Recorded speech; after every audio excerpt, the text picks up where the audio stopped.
The engine types on this Beech 18 are the famous Pratt & Whitney R985s. R stands for radial.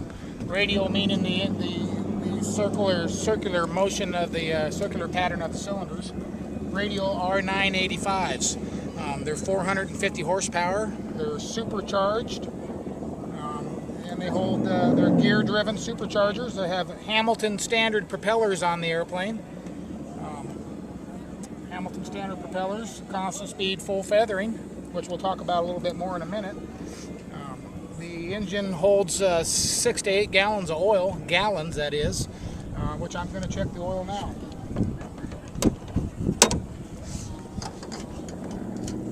Looks like right now we've got about 5.5 gallons because it's been sitting.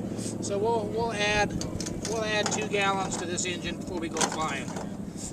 We use Aeroshell 120 weight, straight Aeroshell 120, which is basically a 60 weight oil. And again, it holds 8 gallons. The props are Hamilton standard propellers. They're hydromatic propellers. They have an electric feathering pump. When it's time to feather the prop, there's a button in the cockpit, which I'll show you a little bit, that we push the button, and an electric motor pumps the oil out of the prop hub and allows the prop to go to feather.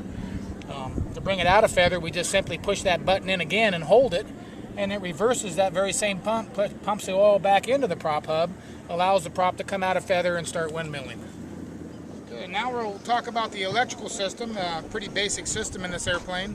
It's a 24-volt system. This airplane in its previous life was used in the bush to take fishermen and hunters into the Arctic, so weight was an issue.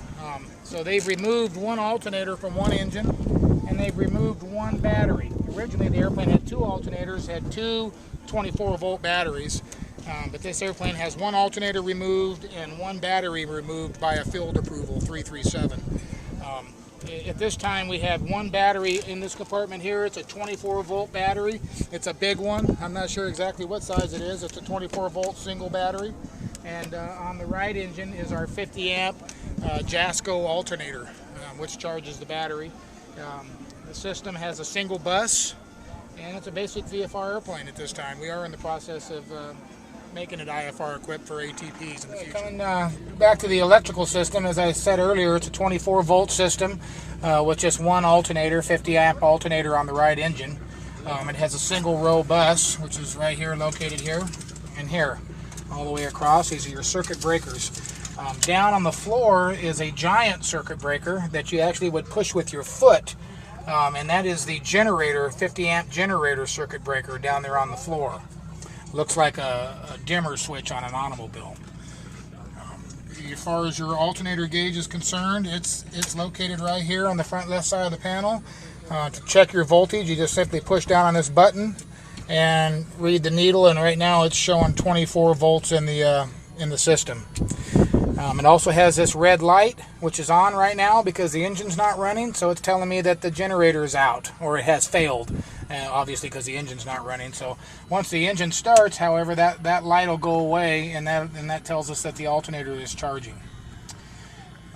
As far as the rest of these switches in here, it's pretty basic. You have a master and a generator switch, which is actually an alternator now. It's not a generator anymore. But anyhow, your master and your alternator switch is located here. And of course, these are nav lights and pitot heat, fire detection lights. And of course, a lot of this stuff we don't really use on floats because we don't fly this airplane at night, not for very long. Anyway, that's a joke. We don't fly this airplane at night, and we don't really fly it in IMC conditions, so we're not really using the pitot heat or the nav lights. Switches on this side of the airplane, an important row of switches here is the magnetos. 1, 2, 3, 4 magneto switches, and underneath this guard here is the starter circuit, which also has a booster coil. And a booster coil is basically a shower of sparks. Sometimes when you're having a hard time starting, I'll push the starter button with my middle finger, and then occasionally I might push in on the booster coil with my index finger just to help it get a little more shower of sparks to the ignition system. We also have a starter select button here, so we got to select left or select right. So during starting, a guy could almost need a third hand because there's a lot of switches here going on, but it's something that you learn in time, getting familiar with the airplane cockpit layout.